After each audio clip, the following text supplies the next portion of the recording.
साल 2003 उत्तराखंड के पौड़ी गढ़वाल एरिया में अंकिता भंडारी पैदा हुई थी। उसके पिता वीरेंद्र भंडारी और माता उषा देवी थी। अंकिता अपने माता पिता की इकलौती लड़की थी, इसीलिए वो अपनी बेटी से बहुत ज्यादा प्यार करते थे। अंकिता के पिता वीरेंद्र भंडारी एक लोकल वर्कर थे और माता आंगनवाड़ी में काम करती थी। इस परिवार की आर्थिक स्थिति उतनी अच्छी नहीं थी और ये बात अंकिता बखूबी जानती थी, इसीलिए वो अपनी पढ़ाई में कोई कॉम्प्रोमाइज नहीं करती थी और खूब मेहनत करती थी ताकि वो अपने परिवार का जीवन सुधार सके। अंकिता पढ़ाई लिखाई में बहुत होशियार थी। स्कूल में सभी टीचर्स उसे पसंद करते थे। 12वीं खत्म होने के बाद उसने होटल मैनेजमेंट का कोर्स करने का सोचा। परिवार की स्थिति इतनी अच्छी नहीं थी, लेकिन उसके बावजूद उसके पिता ने अंकिता का सपना पूरा करना चाहा। पिता ने अंकिता का होटल मैनेजमेंट कोर्स के लिए दाखिला किया। अंकिता ने फिर जाके 2019 में अपना होटल मैनेजमेंट का कोर्स खत्म किया। इसके बाद होटल मैनेजमेंट से रिलेटेड जॉब ढूंढ रही थी वो, लेकिन फिर आया 2020 में कोविड की महामारी। कोविड की वजह से सभी होटल्स और हॉस्पिटैलिटी इंडस्ट्री बंद हो गई थी, जिस वजह से अंकिता को कहीं भी जॉब नहीं मिली। कोविड खत्म होने के बाद भी उसने जॉब ढूंढा, लेकिन उसे कहीं जॉब नहीं मिली। 2 साल वो घर पर बैठी थी बिना जॉब के।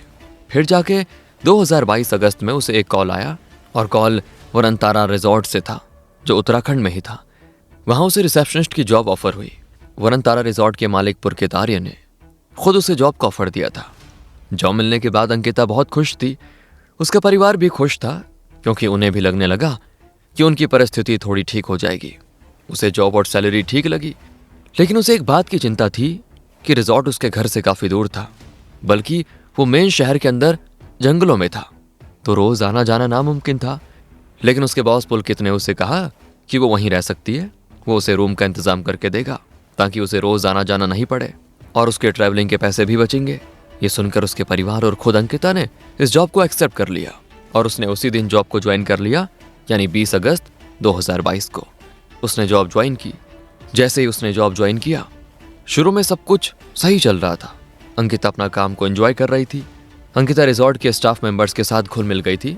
उनके वहां नए दोस्त भी बन गए थे। उसका बॉस पुलकित आर्य उसका बहुत ही अच्छा ध्यान रख रहा था। भले ही वो अपने घर परिवार से दूर थी, लेकिन उसे यहाँ पे किसी भी चीज की कोई कमी महसूस नहीं हो रही थी। वो रोज उठती, अपना काम करती और रात को अपने परिवार से बात करके सो जाती।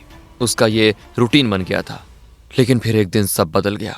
18 सितंबर को अंकिता आखिरी बार काम पर आई थी और उसके बाद अंकिता नजर ही नहीं आई। उसके बाद किसी ने अंकिता को नहीं देखा था। सभी हैरान थे कि 19 साल की लड़की भला कहाँ गई। वहां के स्टाफ और उसके दोस्त बौखला गए और उन्होंने उसके मालिक पुलकित को कॉल करके ये बातें बताई। जैसे ये बात रिजॉर्ट के मालिक पुलकित को मिली, वो तुरंत ही पहले रिजॉर्ट आया। उसने रिजॉर्ट के आसपास देखा और जब अंकिता नहीं मिली तो पुलकित सीधे पुलिस स्टेशन गया और वहां जाके उसने अंकिता के मिसिंग होने की रिपोर्ट लिखवा दी और पुलिस को यह कहा कि अंकिता अपना शिफ्ट खत्म करके आज काम पे नहीं आई है। उसका फोन भी बंद आ रहा है और वो उसके रूम में भी नहीं है। रिपोर्ट लिखने के बाद पुलिस ने कोई एक्शन नहीं लिया, ये कहकर कि लड़की बालिग है और यहीं कहीं गई होगी, वापस आ जाएगी शाम तक। पुलिस ने वेट करने को कहा। पुलकित पुलिस स्टेशन से निकला और इसके बाद पुलकित ने तुरंत ही अंकिता के पिता वीरेंद्र भंडारी को कॉल किया और बताया कि अंकिता आज सुबह से काम पर नहीं आई है। पुलकित ने उसके पिता को कहा और आश्वासन दिया कि वो अपनी ओर से ढूंढने की पूरी कोशिश कर रहा है। जैसे ही अपनी बेटी के लापता होने की बात उसके पिता ने सुनी, वो बौखला गए और ये बात सुनकर बड़े डर भी गए थे। जिसके बाद वो तुरंत ही पुलिस स्टेशन पहुंचे। 20 सितंबर को अपने घर से निकले और 21 सितंबर को सीधे पुलिस स्टेशन पहुंच गए। वहां उन्होंने वैभव प्रताप सिंह को अंकिता के मिसिंग होने की रिपोर्ट लिखवा दी। वैभव प्रताप सिंह ने इस बार भी कोई एक्शन नहीं लिया। अंकिता के पिता 8 घंटे वहीं पे बैठे हुए थे, लेकिन पुलिस ने इस बात को नजरअंदाज कर दिया। फिर जाके अंकिता के पिता खुद अपनी बेटी को ढूंढने निकल पड़े। उन्होंने लोगों को अपनी बेटी की तस्वीर दिखाई, लेकिन कोई सुराग नहीं मिला। इसके बाद अंकिता के पिता पूरी तरह टूट गए थे। उनकी मदद करने के लिए कोई नहीं आया। फिर जाके अंकिता के पिता को एक कॉल आया और वो कॉल था अंकिता के खास दोस्त पुष्पदीप का। अंकिता और पुष्पदीप पहले से अच्छे दोस्त थे और अंकिता उसे हर एक बात बताती थी। वो दोनों रोज बात करते थे। जब पुष्पदीप ने अंकिता के पिता को कॉल किया और जो बातें सुनाई, तो अंकिता के पिता के पैरों तले जमीन खिसक गई। अंकिता के पिता पूरी तरह से चौंक गए। पुष्पदीप ने बताया कि उसकी और अंकिता की बात 18 सितंबर को हुई थी। उसके बाद उन दोनों के बीच कोई बातचीत नहीं हुई। जब आखिरी बार उन दोनों की बातचीत हुई, तब अंकिता बड़ी परेशान लग रही थी और उसके पहले अंकिता ने बताया था कि रिजॉर्ट में कुछ बहुत ही गलत हो रहा है और अंकिता के साथ भी गलत किया जा रहा है। अंकिता बड़ी परेशान थी रिजॉर्ट के मालिक पुलकित ने अंकिता को वीआईपी गेस्ट्स को एक्स्ट्रा सर्विसेज देने की बात की। एक्स्ट्रा सर्विसेज यानी कि प्रोस्टिट्यूशन। अंकिता ने इस बात के लिए साफ मना कर दिया था। यही नहीं, पुलकित ने अंकिता को 10,000 रुपए भी ऑफर किए थे, ये सोचकर कि गरीब लड़की है, पैसे के लालच में आ जाएगी। लेकिन अंकिता उनके सामने चट्टान की तरह खड़ी थी और उसने सिर्फ मना किया। यही नहीं, पुष्पदीप ने यह भी बताया कि रिजॉर्ट का मैनेजर अंकित गुप्ता, जो पुलकित आर्य का ही दोस्त था, उसने अंकिता को किस करने की भी कोशिश की थी। और जब अंकिता ने उसे धक्का मारा तब अंकित गुप्ता अंकिता पर भड़क गया था। पुष्पदीप ने वो सारे चैट्स अंकिता के पिता को भेजे जो उसके और अंकिता के बीच बातचीत हुई थी। ये सारे प्रूफ अब पुलकित के खिलाफ थे, जो खुद अंकिता के पिता के सामने अंकिता को ढूंढने की एक्टिंग कर रहा था। अंकिता के पिता ने ये सारे एविडेंस लिए और सीधे पुलिस स्टेशन गए। लेकिन इस बार भी उनकी कोई बात नहीं सुनी गई। और इस बार इसलिए नहीं सुनी गई क्योंकि पुलकित आर्य भी नेता विनोद आर्य का बेटा था, तो पुलिस ने इस वजह से कोई एक्शन नहीं लिया। और रिपोर्ट्स के मुताबिक पुलकित पहले से ही वैभव प्रताप सिंह के टच में था। दिन बीत रहा था और 19 साल की बच्ची का कोई पता नहीं चल रहा था। 4 दिन हो गए थे, लड़की का कोई अता पता नहीं था। धीरे धीरे बात मीडिया और सोशल मीडिया पर आने लगी। लोग सड़कों पर उतरने लगे। लोगों ने पुलिस स्टेशन के बाहर प्रोटेस्ट करना शुरू किया। लोगों का गुस्सा बढ़ता जा रहा था।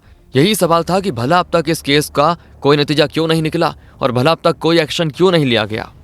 फिर जाके जब पुलिस पर और दबाव आने लगा तब मामले को लक्ष्मण झूला पुलिस स्टेशन में ट्रांसफर किया गया। जैसे उन्हें यह केस मिला, उन्होंने एविडेंसेस देखकर 22 सितंबर को पुलकित आर्य को अरेस्ट कर लिया। पूछताछ के दौरान पुलकित ने पहले तो उसके खिलाफ एविडेंसेस और चैट्स को यह कहकर नकार दिया कि अंकिता का फोन बंद था और उसी ने मेरे फोन से लेकर खुद को टेक्स्ट किया था ताकि मैं विलन दिखूं। लेकिन पुलिस के टॉर्चर करने के बाद पुलकित ने सारा सच बता दिया। पुलकित ने बताया कि वो सारी बातें जो चैट्स में हैं वो सच है। पुलकित ने कहा कि उसके रिजॉर्ट में एक वीआईपी आए थे और उस वीआईपी ने खास अंकिता से एक्स्ट्रा सर्विसेज लेने की बात की। लेकिन अंकिता ने साफ मना कर दिया था। यही नहीं, हमने उसे पैसे भी दिए लेकिन वो तब भी नहीं मानी। हम पर प्रेशर था क्योंकि हमें किसी भी हालत में उस वीआईपी को एक्स्ट्रा सर्विस देनी ही थी। अंकिता मुझसे नाराज थी, इसलिए हमने प्लान बनाया और सोचा कि अंकिता को मनाने के लिए कहीं बाहर लेके जाएं खाने पे।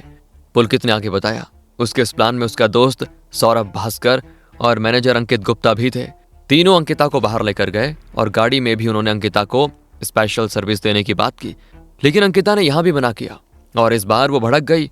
उसने कहा कि वो सबके बारे में और वनतारा रिजॉर्ट में हो रहे काले कारनामों के बारे में सबको बताएगी। पुलकित ने आगे कहा, ये बातें सुनकर हम तीनों बौखला गए और हमने गाड़ी को चिला नदी के पास रोका और उसी नाले में अंकिता को धक्का दे दिया। बेचारी 19 साल की लड़की जिसको तैरना नहीं आता था, उसने पानी में ही अपनी जान गंवा दी। इसके बाद तीनों वापस ऐसे लौटे जैसे कुछ हुआ ना हो और पुलकित पर शक ना हो, इसीलिए वो दूसरे दिन पुलिस स्टेशन भी गया और अंकिता के पिता को भी बताया ताकि उस पर कोई सवाल ना करे। लेकिन अंत में पुलकित को 30 मई 2025 को कोटद्वार सेशन कोर्ट का फैसला सुनाया गया। जज रीना नेगी ने पुलकित आर्य, सौरभ भास्कर और अंकित गुप्ता को दोषी करार दिया और सजा उम्र कैद की सुनाई। लेकिन दोस्तों, जिस दिन पुलकित और उसके दोस्त पकड़े गए, इसके बाद अचानक रात के अंधेरे में वनतारा रिजॉर्ट पर एक बुलडोजर चलता है। सरकार ने कहा ये बुलडोजर जस्टिस है, हम इलीगल प्रॉपर्टी तोड़ रहे हैं। लेकिन सवाल यह है कि बुलडोजर ने तोड़ा क्या? बुलडोजर ने वही कमरा तोड़ा जहां पे अंकिता रहती थी, वही कमरा जहां उसे बांध के रखा गया था। फॉरेंसिक एक्सपर्ट्स का कहना है कि उस कमरे में फिंगरप्रिंट्स हो सकते थे, डीएनए सैंपल्स हो सकते थे, शायद वो रजिस्टर भी हो सकता था जिसमें वीआईपी की एंट्री होती। जब बुलडोजर चला तो सिर्फ दीवारें नहीं टूटती, उस वीआईपी तक पहुंचने का रास्ता भी तोड़ दिया गया। जेसीबी ड्राइवर दीपक ने बाद में गवाही दी कि वहां लोकल एमएलए रेनू बिष्ट मौजूद थी। उन्होंने इंस्ट्रक्शंस दिए थे कि कौन सा हिस्सा तोड़ना है। अंकिता के पिता चीख चीख कर रह गए कि जस्टिस नहीं, ये एविडेंस टैंपरिंग है, पर उनकी कोई सुनने वाला नहीं था। अब सवाल यह है कि असल में वो वीआईपी था कौन जिसकी वजह से एक 19 साल की बेटी की जान गई? और आपकी राय में क्या पुलकित, सौरभ और अंकित को फांसी की सजा देनी चाहिए थी? कमेंट करके बताइए।